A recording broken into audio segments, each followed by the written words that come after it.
The patterns that we form, and this is like accepted neuroscience now, your mind in the younger years is like Play-Doh. You can mold that into a certain place. And as you get older, just like your bones, they get more brittle. As your mind hardens, the ability to bring up new patterns and dismiss old routines gets harder. And don't think that you can live all these paths, make these deep paths into your brain about a certain way of living, and then reach a certain age and they just better switch it off. Yes, it can be done. There's lots of education about how you can go see a therapist, you can do these things. But why go against the tide? Why go against cement that's being set, having to break that cement down, if you could just form those pathways now? And so the opportunity before us with this malleable mind, if we tell it to, before it takes over and we're like 60, 70, 80 years old, the mind's been in control for so long now. I've been having Raj in this body for 70 years. Who are you to come along and tell me you're just a little light? You've been flickering away. I didn't even know you was there. Take this opportunity that comes with this time right now to meditate upon the name of God, that it becomes part of who you are, that routine isn't something that you have to introduce. The honest and truthful way to look about finding time to meditate and being in the company of Parmeshwar Waheguru is, do you want to be happy?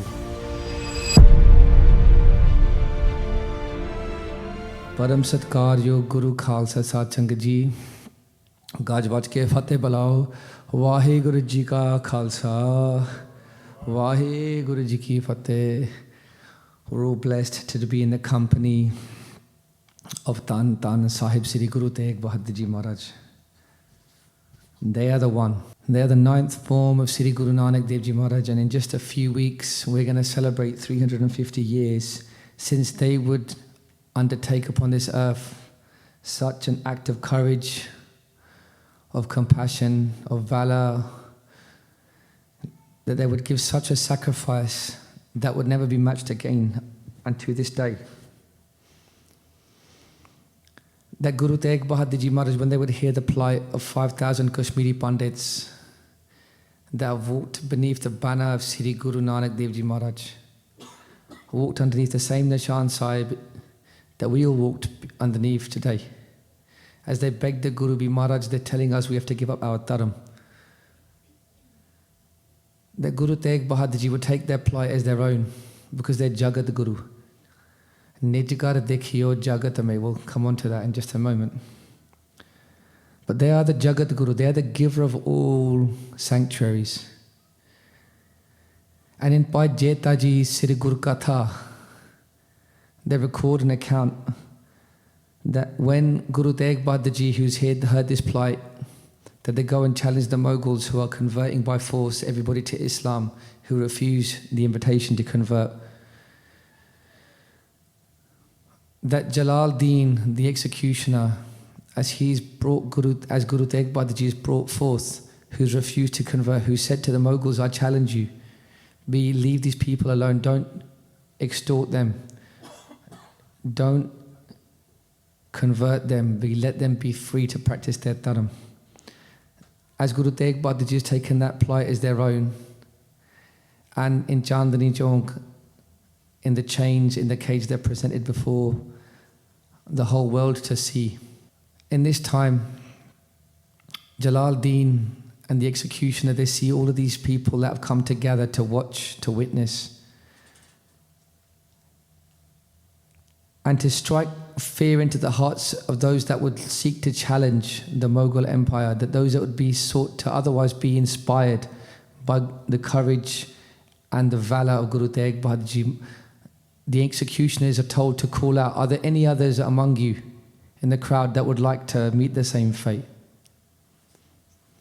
And Sri Guru Tegh Bahadur Ji, as they're sitting in their pinjari, in the cage, as they're being brought out to be taken to be executed, to have their head cut from their body for refusing to convert to Islam.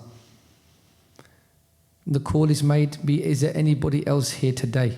And there were some Sikh that were in the crowds, but they didn't want to be recognized. They didn't want to be recognized in that moment as a Sikh of the Guru, for fear that they would be treated in the same way as the Guru. So they remained silent to the call. They remained silent to the invitation to be recognized. And in Bhai Jeta Ji was there. They're the ones that take the cease of Guru Tegh Bahadur Ji from Chandni Chowk back to Anandpur Sahib. They're given that task. And in Bhai Jeta Ji's own diary, if you will, which is called a Sri Guru Katha, which you can read about, it's been translated into English. When Guru Tegh Bahadur Ji refuses to convert, they refuse to give up their dharam. They refused to let those that had otherwise been abandoned stand alone. And they gave their head in defense of dharam. Sees diya par sir na diya. And in Sri Guru Katha it's written that when Guru Tegh Bahadur Ji sees is taken from Chandni Chowk and taken up, Guru Gobind Singh Ji Maharaj, they're 9 years old, they received the head of their father. Sadh Sangat Ji, listen very carefully. This isn't our history. This is a conversation that Maharaj is having with our hearts and our souls. Maharaj asked a question. They say, this is the head of my father that gave their life in defense of Dharma. They were standing up for people that were being persecuted, that will now forever be free. Those Pandits are safe because of the sacrifice of the Guru. The Guru was standing up by Mati Das, by Sati Das, by Dayalaji. They were standing up for those that were being persecuted. But did anybody stand up for them? Did anybody stand up for the Guru? Did anybody stand to the attention of the executions of Bhai Mati Das, Bhai Sati Das, Bhai Dayalaji, and ultimately Guru Tegh Bahadur Ji Maharaj? And Bhai Jeta Ji, in Sri Guru Katha, this conversation is recorded. And Bhai Jeta Ji explains that there were people in the crowds, but nobody would be recognized for fear of retribution. And Guru Gobind Singh Ji would give the prophecy that no, I'm going to create such a form for my Khalsa that just standing readily in their appearance, that they would be recognized the world over. And that prophecy would be fulfilled 24 years later in Vaisakhi, when Guru Gobind Singh Ji would stand upon Anandpur the Kila and they would say to the Sangat, I have love for all of you, but is there one here that would give their head for Dharam? And we know that by Dharam, by Daya, by Dharam, by Himmat, by Mokum and by Sahib would answer the call, and that Guru Maharaj would create such an identity for us that not that anyone can do justice or be worthy, be that identity of the gaze that we wear on our face, the dastar that we have to keep our gaze in sadkar, our shastra that we wear, don't think it's your own shastra, it's a Guru's extension of their own limbs upon you. The iron bracelet that's saying this is not my hand, the iron bracelet that is saying that these hands are cuffed to the Guru's extension. The kashera, that's example of jati sati, that you're only married to the Guru's teachings and you're only married to your wife and your husband. That form was given to the world because the world had no support. And it's fitting why I was telling you about this, because the last time I was here doing katha, with the grace of Maharaj, blessed had the seva, at this time it was bright outside. But the days are quickly becoming dark. And that's a metaphor for those that would seek to unite the kingdom, for those that would seek to divide us all. And the need for the Khalsa, that prophecy, that need for the Khalsa to be born forth, will become ever more necessary and needful as we go deeper into this dark age of Kal Yuga. So when do we start? And that is the point of today's vichar. That background, we'll come back to this part of history in the second salok. With the Guru's Kripa, we're going to travel through the 47th and the 48th salok. But just hold this thought in your mind. Bhai Jeta is being asked the questions by Guru Gobind Singh Ji about who was there to stand, and that they would give that prophecy, who is ready now. And we'll just hold that thought in our mind as we go through the 47th salok. We'll come back to this as we reach the 48th salok. Hanji, Vaheguru, everybody, let's say the Guru Mantra just 5 times to direct our mind. Vaheguru,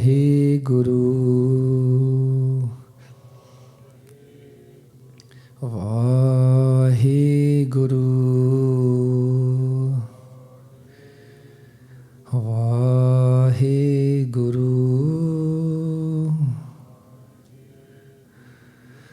Vaheguru,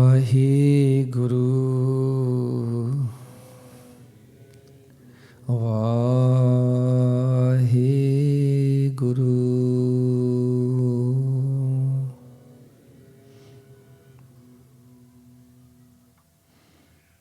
It's nice just being here. Just have a moment to just collect your thoughts and just feel yourself as we sit on the floor. You can feel your ankles on the chadar in the house of Guru Nanak Dev Ji Maharaj.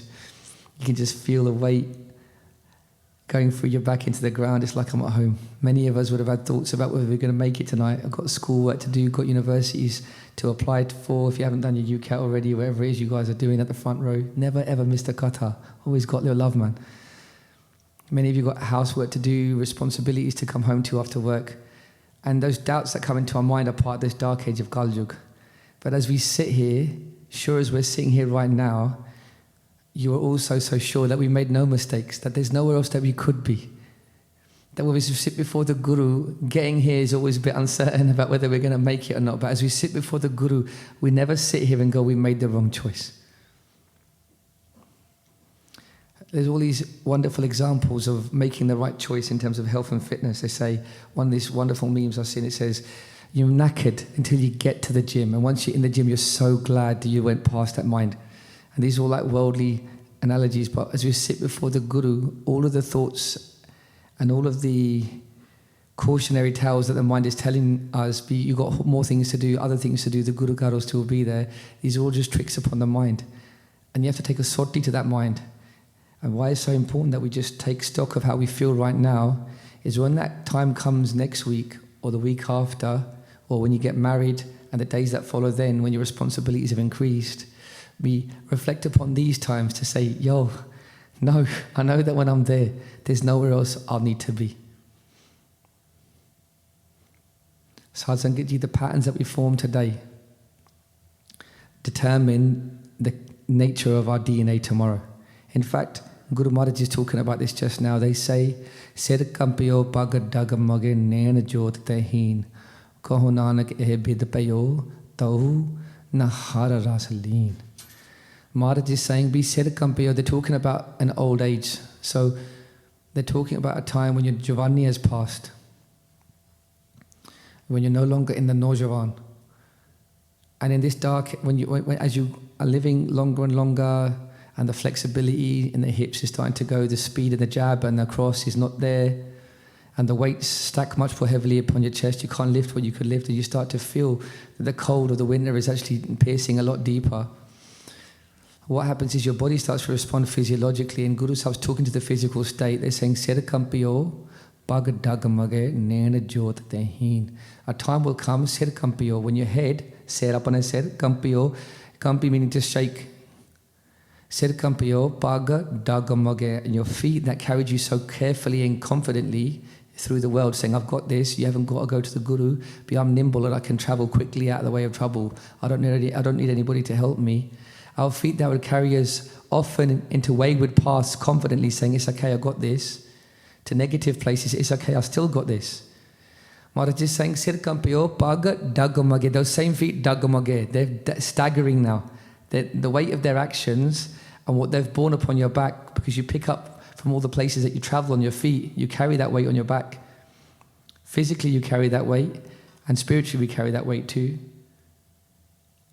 And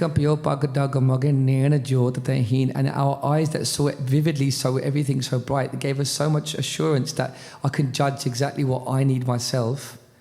Be the light of this world starts to fail in your eyes as you realize you can't, what you thought you could see so clearly isn't so clear to you now. Maharaj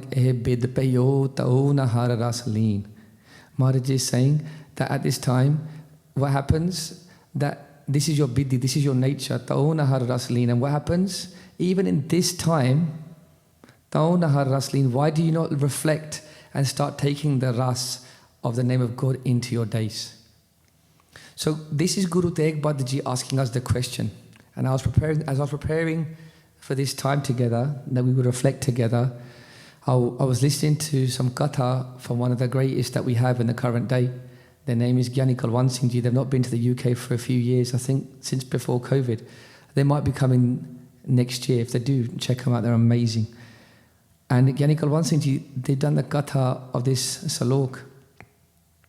And from what I could understand, it was very, very deep. And perhaps if you had the same katha, like poetry, you'd probably take maybe a slightly different message. They say even then, your mind is not willing to accept. So your body's starting to fail.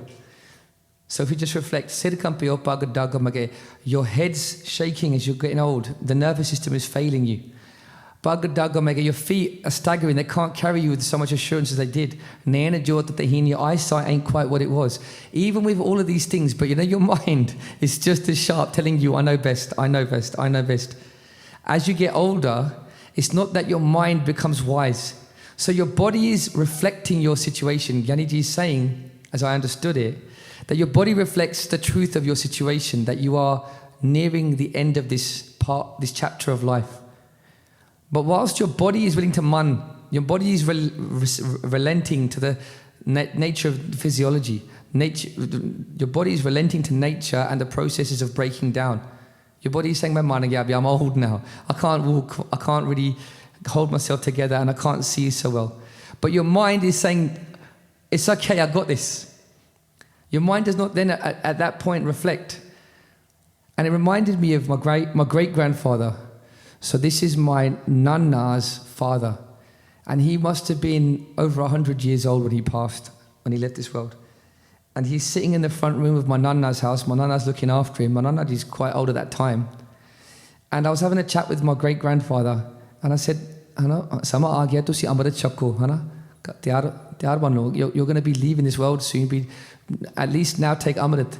He said, Hajje nahi, main tiyar ya nahi. I'm not ready just yet. I've still got a few moves to make. As he was sitting almost immobile, he was able to walk very slowly. But it was a lesson for me that don't think that if you carry on following your mind, that your mind will eventually take you to where your soul needs to go. I'll say that again. It's not that of itself, through constantly doing favors to the mind and accommodating the mind's requests, that the mind will one day say, look, you've done enough for me now I'll do something for you. Well, actually, let's take a step back from that. You see that conversation between me and you, like the mind and the jaw is speaking. At the moment, most of us, and perhaps I'm even speaking to myself, we don't even have that distinction. We are so consumed by the mind that we think we are the mind. And we think that all of the things that the mind are doing, that's our personality, that we are that thing. When in fact, Maharaj is saying, man, tu jyot saroop hai, apana mool pachan. Actually, you're not your mind. Be man, tu jyot saroop hai. Don't accept the fact that tu jyot, you're actually a light. Saroop hai, apana mool pachan. Recognize your root. Your true essence is beyond the mind. And you won't find a better teacher in that regard than Tan Sri Guru Tegh Bahadur Ji Maharaj. Because the whole of this journey that we've been going on together has been Guru Sahib trying to samjha to us what our mind is. Gunu Gobind Gayo Nahi Jana Me Akar Takin Kaho Nanak Har Paj Mana. Going back all the way to the beginning, Kaho Nanak Har Paj Mana. They're saying to the mind, be paj, vibrate upon the name of God. You don't exist to follow your mind, instruct your mind. Sadh Sangat Ji, if you think of anything that you instruct in this world, you wouldn't define it as being what you are. If you instruct the car to get you here to the Guru Car, you wouldn't say that you are the car. If you instruct your hands or your feet to move for you in a certain way, or to move for you and to undertake a certain task, you wouldn't define yourself as the hand. You would say, this is a part of me. But somewhere along the line, the distinction between the mind and the self has been blurred. And that conversation can't even take place. How do you instruct the mind if you can't distinguish that you're not the mind? And this is the game that Guru Tegh Bahadur Ji is helping us defeat. That we are not manamukh, that we're not here to be mukh, we're not here to accept that our mind, our man is our mukhi, is our leader. That's what a manamukh is. A manamukh is the opposite of a gurmukh. A manamukh is one who is constantly munning what their mind says. And in Kaljug, it's so funny. Sometimes the devil's in the detail. Sometimes it's not. Sometimes it's hiding in plain sight. But how many times have we heard these things and we think, yeah, man, do what makes you happy. Just out there in plain sight. graffitied over some walls in Miami and LA, and it's like taken over the, you only live once. Not true. You've been through millions of lives to get here, but do what makes you happy really, really interests me. Because what that instruction is basically saying is, be just apane man nu mana. Be man, accept everything that your mind is telling you is where you should be. Sadhu Sangat Ji, how's that worked out for the dunya so far? So Maharaj is saying, be sir Kampio pag dagmage nain jyot teheen kaho Nanak eh bid payo tau nahara rasaleen. Be even in this bidhi, even in this state, even in this state where your body is failing you, your mind won't accept. So Guru Maharaj is wising us up to an assumption that we've made that, listen, I'll get my stuff done, I'll get everything in order, I'll get the house paid off, get the kids off to uni, or get married first, have kids, then get the kids off to uni, wherever you are at different stages. And then what I'll do is I'll sit down and I'll do what needs to be done. And Maharaj is saying, we don't rely on that. Maharaj is saving us decades of time. That the value of this Sikhya cannot be overstated. The assumptions that we've made is that we've got time, and that in that time, that we will just be able to switch it up and then start instructing our minds. And Maharaj is saying, no, we recognize this. Even if you go past that stage and you're very, very old, even at this point, you won't be in a state of mind. And why Guru Sahib is saying this is because the patterns that we form, and this is like accepted neuroscience now, which is one of the emerging sciences that is really interesting, and a real education about how the mind works and operates. And through understanding that, you can work about and around trying to find a solution that you don't be enslaved by the mind. And neuroscience is the study of how the thoughts that we have are a constant repetition, and most of our thoughts, like up to 90% of our thoughts today, are the same as yesterday's thoughts.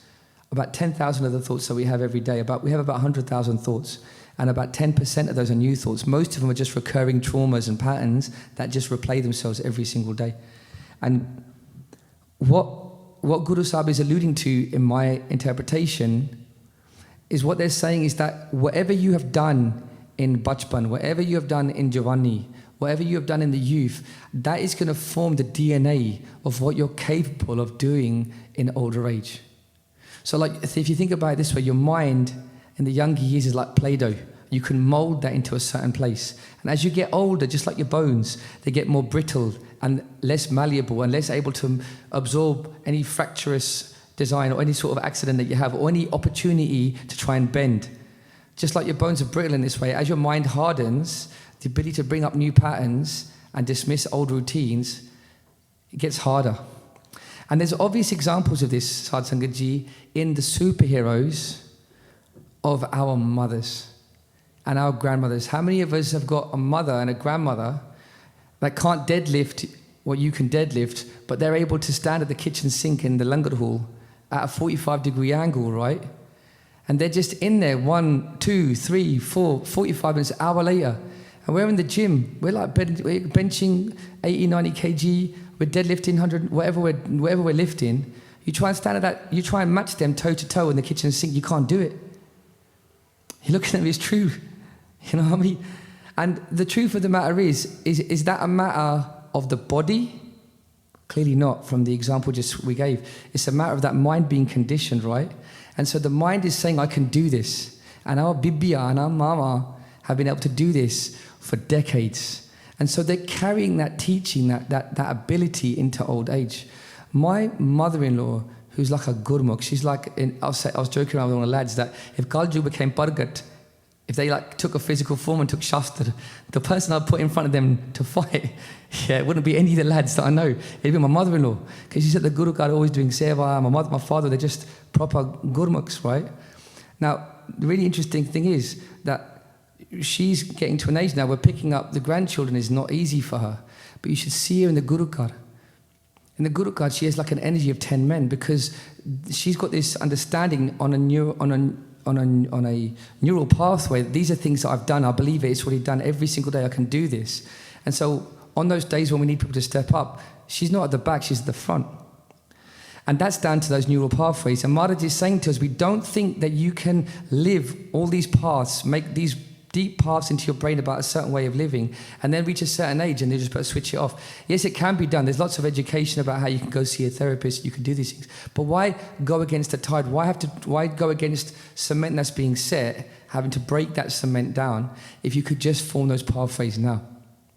And so the opportunity before us with this malleable mind that will, if we tell it to, before it takes over and we're like 60, 70, 80 years old and the mind's been in control for so long now, you try and speak to the mind, I've been having Raj in this body for 70 years. Who are you to come along and tell me you're just a little light? You've been flickering away. I didn't even know you was there.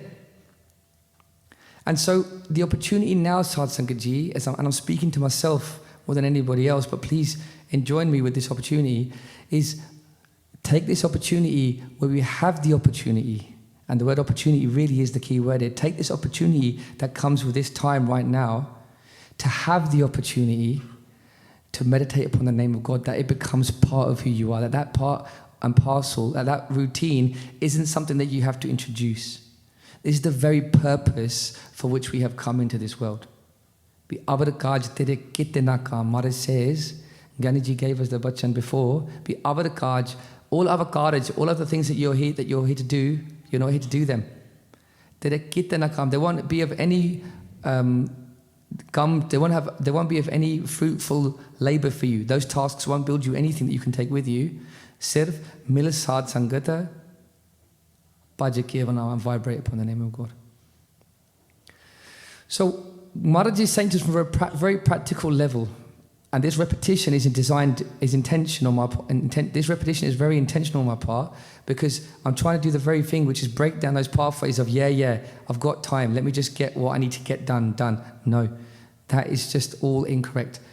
We have to work, yes, we have to provide for our families, yes, we've got an opportunity here to do those things alongside the most important thing. Buddha, I was talking to a friend of mine day before yesterday about famous anecdote with Buddha. And Buddha says that everybody should meditate for an hour a day. Unless you're super busy. Obviously there's situations when you're really, really busy and you've got a lot going on, and you can't possibly meditate for an hour a day because you've got so much going on that your life is just like really, really busy. In which case you should meditate for 2 hours a day. And so the purpose of that example is to those that are, well, it speaks of itself to a higher and humble reflection on your life. That if you ain't got time to meditate, you're not looking at your life with the right priorities. You're not looking at your life with the right perspective. We've all got the time to do that. We've just got to look at the things that are clogging up our time.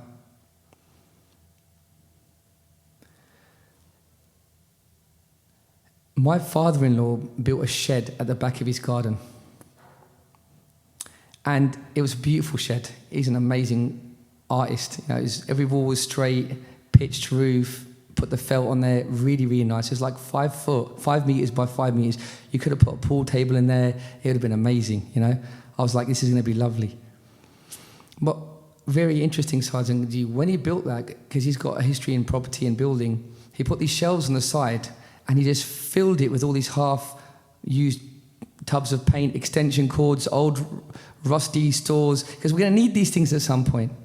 And he filled the whole room with these things. I was like, none of those things are of any real value. And to me, it was obvious, because it's very easy to judge somebody else, right? Looking at somebody else's life. Everyone's a master of opinions, telling how someone else is doing it wrong. You go for coffee with someone and say, what am I doing wrong in life? They go, well, let me tell you, everyone's got loads of ideas and opinions about how you're living life wrong. And vice versa. If somebody asked you, without any qualifications, you've got all these ideas. They say opinions are the cheapest form. They're the cheapest commodity. Everyone's got them. You can ask anybody for an opinion about anything and they'll happily give it to you. And exercising my opinion, I said to my father, I said, look, why have you filled this room with all these things? And in my arrogance, I'm speaking to a gurmukh, right? And I'm like, you've filled the room with all these things. You've wasted that space. And the teaching came to be to tell him about what he's wasting. Because what have you filled your whole life? How much time have you spent in the beautiful shell that you've been given of your life to have a wonderful time of jap tapana, because what have you filled? You go, I've done far worse with what I put in my head. There ain't no empty extension leads or empty bottles of paint in mud. I've filled it with all sorts of things. And I think that metaphor of being able to look at that shed and go, you're wasting that shed. It's easy to see that as an example when you're looking in on it. But the reflection, the hard reflection is when you look back on yourself and you think to yourself, actually, I've been given this whole life. Forget a shed that might be there for 3 or 4 years. I've been given 20, 30, 40, 50, 60, 70 years. What have I filled that time with? That's made it unusable for that other purpose. And then you go a little bit deeper and you think to yourself, well, hang about. My father-in-law, one day, he'll wake up and realise that all of these things he's been collecting for years and years and years, I'll just empty them out and I'll just start using that room for something meaningful. No, it's very hard to let go for all of these things, these patterns, these pathways, these hobbies, these daily occurrences. Very hard to let go of all of them. If I went and tried to throw those things away, my father would think, what are you doing? This is a lifetime collection of things that mean something to me. But me looking in, see them as meaningless. And so I asked a question, and I invite you to have the courage to ask yourself, what are we filling our days with? That mean that we don't have the time to reach that Anand. And it really is about Anand Satsangiji. The question really isn't about, do you want to be good? This sort of Christianized understanding of Sikhi about do Simran, be good. I'm not saying that doing Simran isn't being good, but we've made this into a sort of transactional state of mind that if we come to the Guru God and we do Simran, that's good. And it is good. But I think we've framed this wrong by the way we've been taught, especially if you've been born in the West. We've got this sort of transactional mentality that I've got to be a good guy, I don't want to be a bad guy. Yes, for the third time I'll say it, be a good guy, don't be a bad guy. But that ain't the right way of framing the idea of meditation. The honest and truthful way to look about finding time to meditate and being in the company of Parameshwar Vaheguru is, do you want to be happy? The real question is this, how happy do you want to be? You want to be happy, do Simran. And when you frame it that way, it's not about, I'm not saying that doing Simran isn't the most amazing good thing you can do, but when you frame it in terms of your interest as opposed to your obligation, when you frame the idea of sitting in the company of the Guru and doing Simran, or sitting in the company of the Guru listening to katha or kirtan, the real question is, Amandeep Singh, do you want to be happy? Get down the Guru Karman. I'm only happy when I'm surrounded by the Singhs. Don't tell my missus that. I'm the happiest, I should say, when I'm around the Singhs. When I'm around the Singhs, I'm alive. When I'm around the Sangat, it's like a blessing. So being here can be on the first steps. As a child, you're learning, be a good boy, do your homework. As a child, you have this sort of motivation because you don't know which way to go, right? But as you're maturing in your relationship, you don't do things for people as a mature person to be good. You do things because you love someone and you have care. And it's the same for your Atma. It's the same for your Jyot. At the beginning, it might be structures and rules about what you need to do to get on a right structured path. But as you get older and you're measuring your state of being, the real questions are, how am I feeling right now? I ain't feeling great. If I ain't feeling great, I know what I've got to do. I've got to come and spend time in the Sangat. And it's not really a matter of scripture. You're your own witness. If you just close your eyes right now, I'll invite you to just be your own witness. If you have the courage to do this, but if you just close your eyes, if you can straighten up your back, and you'll know intuitively right now, as we sit in the company of the Sangat that you do or don't know, the stranger in front of you that you do or don't know,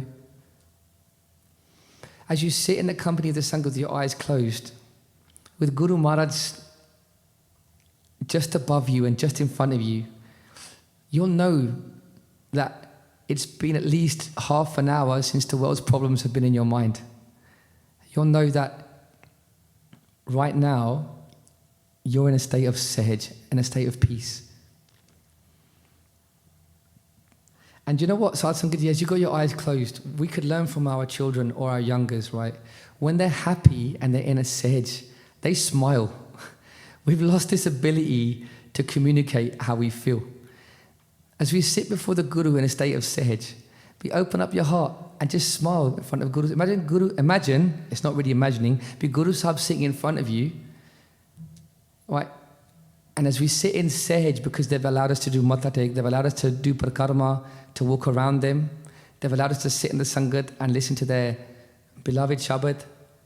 We should smile, man. I said to my daughter once, I said, when you're doing Mardi Seva, be smile, man. You're sitting close to Maharaj. Everyone's so stone-faced. It's like, and if you're in a Nand, why have we got to hide it? We're so happy to show when we're angry to someone. So happy to demonstrate, yo, you done me bad. You know, we will put that even on social media in a riddle, you know, don't trust anybody these days. What happened to me? Blah, blah, blah. We'll write a riddle. We'll say everything but the guy's name. Yeah, we're very happy to advertise our enmity. When did we lose the ability, the courage to show how much we love? You know, it's a beautiful thing, lads. We do security seva for the Cause Club. It's Cause Club next Tuesday. And there's 100 Bibia, and they come to the Guru Ghar and they're doing their Cause Club thing. Obviously, we don't go in there, we're just outside because we're just making sure that everything's cool and that. And they're all smiling and they're just giving each other japya and they're showing so much love. And as a silent reflection for me inwardly, I'm thinking, outside the Guru Ghar, where do our Bibia or our brothers and where do they ever interact like that? You come to the Guru Ghar, everyone's just down, so just back fully.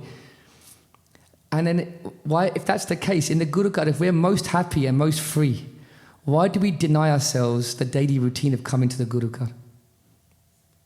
I'll tell you why, Sant Ji, because we think now's not the time.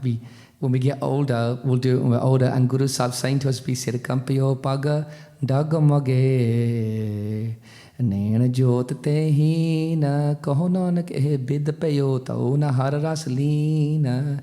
Maharaj is saying, you're talking about old age, but when old age comes, tao na har ras leena. We don't think you're going to just have a new pattern, a new way of living that's going to just jump into your days. That's just not how it works. And Guru Maharaj goes on in the 48th salok. They say, Nij Kar Dekhio jagat mein ko kaho ko nahi Nanak thir har pagat hai teh rakho man maahe. Maharaj, this is so beautiful, right? Guru Sahib saying, they say, Nij Kar Dekhio jagat mein. So Guru Sahib is giving you an insight to way. Don't forget, Guru Sahib they're like getting us all around and saying, I can tell you about the truth of this world. Let me tell you about the illusion that you can't see past. And Guru Sahib's saying to us, but you can't see, you're blind to the truth of the world, but let me be your eyes. Let me tell you what I see. And Guru Sahib says, Nij Kar Dekhio jagat mein ko kahu ko nahi. They say Nij, that apne, whatever's closest to you. Nij Kar Dekhio jagat mein. Because at first, when I came into this world, Guru Maharaj is talking to us as one of our own. Obviously, Guru Sahib's Parameshwar Vaheguru, they're the creator of this whole universe. But they're stepping it down so they can communicate to us on our level. As a father does. As a father sort of lowers themselves to be on the same eye line as a child, that they might instruct the child, Guru Maharaj has come off the takht in the context of this Pankti to speak to us on our level, to lower ourselves. And Maharaj says, Nij Kar Dekhio jagat mein. Bhi pehla jadon main ithe aake dekhya, bhi mainu lagda bhi see, this is all mine, everyone's together, we're all one. Nij Kar Dekhio jagat mein ko kahu ko nahi. But the truth of the matter is that nobody's for anyone. That nobody can truly support anybody.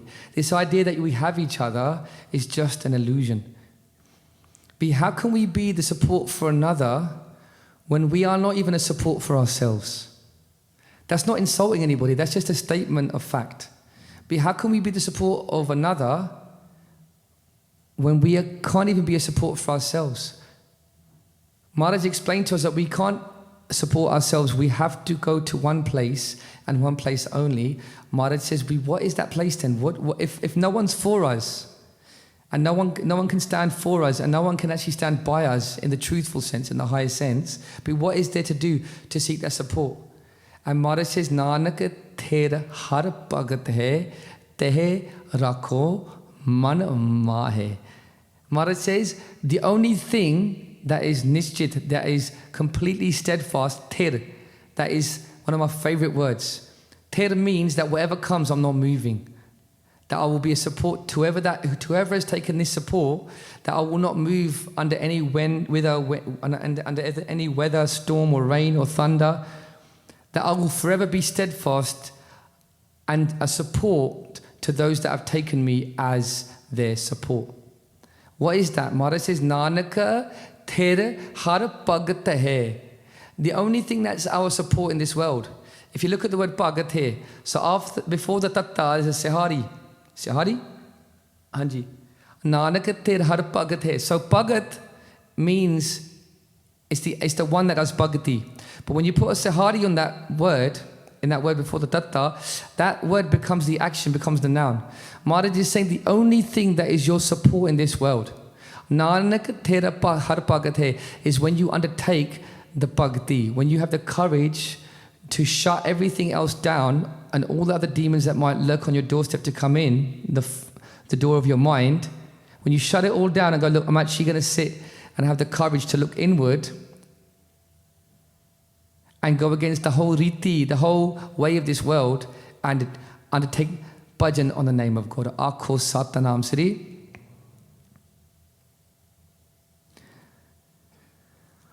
Tehera ko manamahi. Maharaj says, you want to take rakhya of yourself? They say, instruct your mind, manamahi. Your mind should know this. Your mind should know this, that you need to step out of the way. I hear you, you're telling me about friendship circles and how to socially interact, and you're helping me understand, be one foot in front of the other. That all comes from the mind. And I'm thankful to you. Speak to your mind. You know, in the West, they say to speak to yourself makes you mad. I would say, if you don't instruct your mind, if you don't have a conversation with your mind, then you're truly mad, because you think you are your mind. The whole of Western philosophy comes from a few great philosophers. One of them was called René Descartes. And Descartes is famous, 17th century philosopher, for one line. This is the cornerstone of Western philosophy. He says, I think, therefore I am. And that was the birth of the Western understanding of consciousness. So the idea is that because I've got a mind, I exist. And that could not be further from the truth. Guru Sahib is saying, for so long as you align yourself with your mind, you're dead. It's only when your jyot is speaking, when you can quiet your mind, or still your mind, or go beyond your mind, that you're alive. You want to know who gives us that teaching? Guru Nanak Dev Ji Maharaj.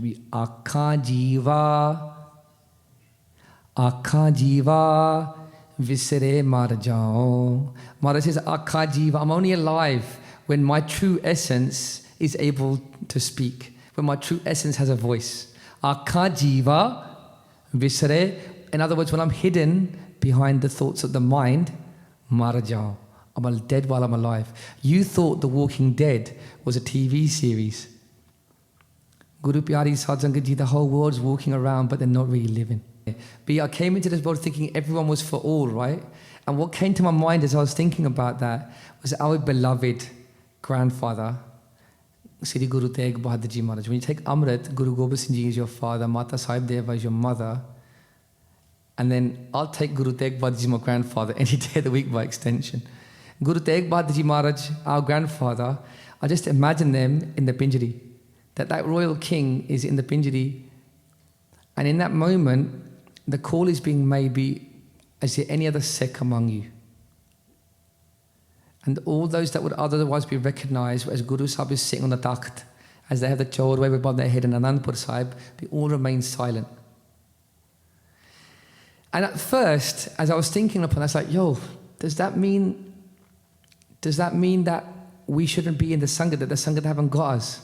And before my mind could take me to that place, Itihas took me to another place. This is the beauty of our history. That was what happened in that dark moment. The teaching was given, there's a need for something, right? That silence is going to be a place that those that would seek to persecute will take advantage of. That the absence of those that step forward will be taken advantage of. Even the Guru has to give their head in that silence. But what did the Guru say about that? when the cease of Guru Tegh Bahadur Ji was taken to Anandpur Sahib, Guru Maharaj says there will be silence no more. That I will create such a Khalsa that wherever they go, that even in their appearance, they'll be speaking loud volumes. Sadh Sangat Ji, what is this great gift? This great gift of being in the Khalsa, which means that you're nothing. You give yourself entirely to the Khalsa. You take Amrit, you come into the Khalsa. What this means then is Nij Kar Dekhio Jagat mein ko kahu ko nahi. That in this world, all of those people that are suffering because they reached out to someone and they were let down and they suffered at the hands of tyranny, that what will happen is Kaho Nanak Thir Bhagat hai, be those Khalsa that vibrate upon the name of God, that come to the Guru Kar and undertake the seva, that those that embody that devotional worship within them, they will become the physical manifestation of that bhagati. They will become the support of the whole world. I call Satanam Siri. And then if we go full circle, why is it when we come to the Guru Kar we feel safe? Why is it that even though you don't know the thing that's saying Fateh to you, in the embrace of their eyes, or as the Benji that you meet at Cause Club next Tuesday, when you go in that room and there's a warmth there, because they're all vibrating upon the Sukhmani Sahib, they're all listening to their Nityanem every day, they're doing their part every day, and they have become a manifestation of devotional worship. They've become Tir. And if they're steadfast and you've had their company, but you have their support, Akho Satanam Sri, there will be no better friends that you will find in this world than if you're lucky enough to join with those that have joined with the Khalsa. They've taken an oath and they've given their heads to stand for your right to be free. Why would you want to be friends with anybody else that's not made those? What person or being or way of life could be more attractive in friendship, in kinship, in a relationship, than one who's demonstrated a life of discipline and love and sacrifice? So Maharaj is saying that there's a whole world out there that's suffering. There really is a very straight distinction. We're either in that world and we're suffering, or we're in the Guru Khalsa, we've undertaken devotional worship and we've become so tear, so steadfast in our own being, that in the dark storm of that world where everyone is suffering, unbeknownst to us, but by the Guru's grace, we get to be a hand in being a rock for someone that is struggling. I cannot think of a better way to live than to know that you have brought light and a place of support into other people's lives. It just lights me up, the idea that I might not be great to myself, but the idea that as we leave this world, that somewhere, someone somewhere, or a people somewhere, like 5,000 Kashmiri Pandits that were going to be beheaded for giving up their dharam, for not giving up their dharam, that they're saved. You know, every year, those Kashmiri Pandits that we speak of, that Guru Tegh Bahadur Ji was Tirkar for, that they were steadfast for, every year they go to Darbar Sahib and they say thanks. If it wasn't for you, we wouldn't be here. Every year, the Kashmiri Pandits, they send a delegation and they go to Darbar Sahib to say thanks. Sadh Sangat Ji, it's about time that we turn up and say thanks. Either as those that are going to receive that steadfast support, or even perhaps more beautifully, we say to Maharaj, use me whichever way you want. Maharaj gives us a shabad that so perfectly demonstrates the beauty of Sikhi. Maharaj says, Raj na chaho, mukt na chaho, man preet charan kamalare. Listen to this, Sadh Sangat Ji, right? The world is basically divided into two groups. There's a group in this world, this is in by and large, there is a group in this world, perhaps a significantly larger group than the other group we're going to talk about in a second, that is completely consumed by Maya. And they're like, just want to get as much Maya as they can. They're completely happy to be enslaved by their mind. And that's one group. They want Raj. They want to become the king of Instagram or the king of whatever it is that they are consumed by in this world. Then you've got a small group that are trying to do the opposite, and they say, I don't want to be trapped in this world. I want to be mukt from this world. And so their desire is to leave the world behind and go and live in jungles. And they're like living in the mountains like the Siddhs that Guru Nanak Dev Ji would go and find and do Siddh Ghosts with, to have his conversation with. And that's a smaller group, and they are over there, and their desire, as they are looking upon the world in disgust and saying, we don't want to be taken by this, perhaps well-intentioned, they're over there. And Guru Arjan Dev Ji, they look at these two groups, those that are seeking Raj, that wanted to become Manamukhs, and they see those that are looking for Mukti, those who are looking for they're just to sort of leave the world. And Guru Sahib says, as we finish up this journey together, they say, Raj na chaho, I don't want Raj. Mukt na jao, I don't even want that liberation from this world that these people are looking for. They say, sirf nu ek cheez chahida hai, be man preet charan kamalare. Just do one thing for me. Guru Arjan Dev Ji speaking to Guru Ramdas Ji Maharaj. They say, man preet charan kamalare. Just do one thing for me. Be attach my mind to your feet, that I'm constantly in love and attached to your worship. I don't care if you send me to heaven. I don't care if you send me to hell. If I'm with you in either of those places, I'm in Anand. And that is the essence of Sikhi, where everybody will be living in fear in this world because they've got no certainty and they're struggling to find a place, because their head is shaking, because their feet are staggering, because their eyes are closing, and they're entering that old age, either old age or anxiety in young age. But the Guru Khalsa will be that one that says, listen, I've got you. Sadh Sangat Ji, there's a lot to be done, but there's a lot to be worked on as well. And I think that as we reflect upon these two salok in unison, it's fitting to understand that Maharaj is saying, in the first salok, they're saying, don't wait until old age, because dauna har rasaleen. And then they're saying, don't find yourself in your youth attached to this world. Be Nij Kar Dekhio jagat mein ko kahu ko nahi. No one's going to have you in this world. There's nobody for anybody in this world. The only thing that will hold you in this world is your own bhakti, or if you align yourselves with those great gurmukhs who through their own bhakti, that's manifested in their own being. Their whole body is a temple, a sacrifice to that bhakti. A great saint.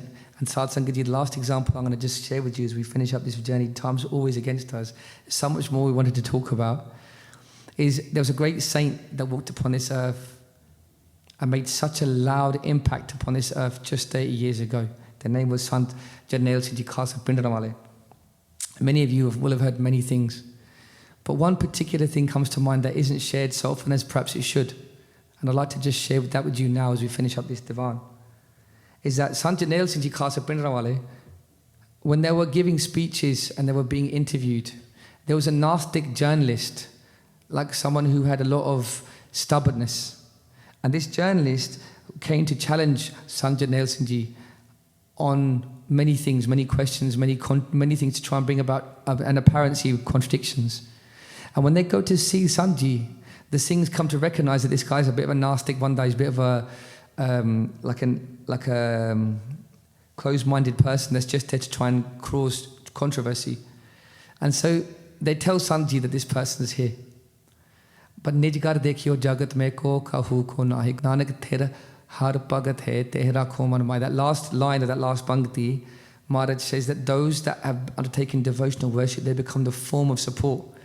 So they bring this Gnostic Banda before Sanji, this journalist that's coming to try and embarrass Sanji. And as they come towards Sanji, before they can speak, Sant Jarnail Singh Ji, they reach out and they hold this person, they bring them into their embrace and they give them a hug. And as they place their head upon the heart of Sant Jarnail Singh Ji, that Brahman, all he could hear was the Vaj, the vibration of Sri Guru Arjan Dev Ji's Sukhmani Sadapad coming out from their being. Ad Guru e Namahe, Jugad Guru e Namahe, Sat Guru e Namahe, Sri Guru Dev e Namahe. And that Shabad would just change them. And why I wanted to share that with you is you can see that physical worship, devotional worship, isn't just what you have to do. If you seek out those that have already brought this into their life, you can physically see that representation in the perfume, in the fragrance, in the company of those gurmukhs that do this. And that is where Sikhi starts getting really interesting, that if you're lucky enough to be in the company of the Sangat, you'll understand why just sitting on the chadar where the dust remains of those that have sat here before you at Amrit Villa today, now you'll know why you'll find so much peace sitting here. because you're sitting in the same places that the Bhagats were sitting here at 4 a.m. this morning, at 5 a.m. this morning. Sadhu Sangat Ji, what is this game of love? It's a game of gratitude to say, Maharaj, thank you for bringing me here today. So Sadhu Sangat Ji, 47 and 48, we're not far now. We're going to start getting to after 49, which is the first. So just to give you a bit of structure, the first 49 salok, Guru Tegh Bahadur Ji have penned and they've sent to the Anandapuri Sangat. The 50th and 51st salok are going to be the sloks for the mothers that have got children as they're speaking to their own mother, Mata Nanaki Ji. The 52nd salok you'll hear is a teaching to their wife, a sikya for all of us about how we should conduct ourselves in relationships. And then we have the sikya to Guru Gobind Singh Ji themselves, as Guru Gobind Singh Ji speaking to their son, and Guru Gobind Singh Ji's reply. And this is all to be bared out in the next few weeks as we approach 350 years since the Shahidi of Sri Guru Tegh Bahadur Ji Maharaj. May Guru Sahib be kind to us that we have in our friendships those that undertake devotional worship. May Guru Sahib be even kinder still to us that they wake us up in the morning and allow us to have that fragrance in our own bedrooms. Wouldn't it be amazing if you're up tomorrow morning at 5 a.m. and you're rubbing the ged out your eyes and you're like, Yo Maharaj, Raj na chaho, be mukt na chaho, be man preet charan kamalare. Just do one thing for me, man. I don't want to be Raj. I don't even want this mukti that people are going into jungles for. Be man preet charan kamalare. I just want to fall in love with you. That you can send me wherever you want today, but keep me with you, or keep yourself with me.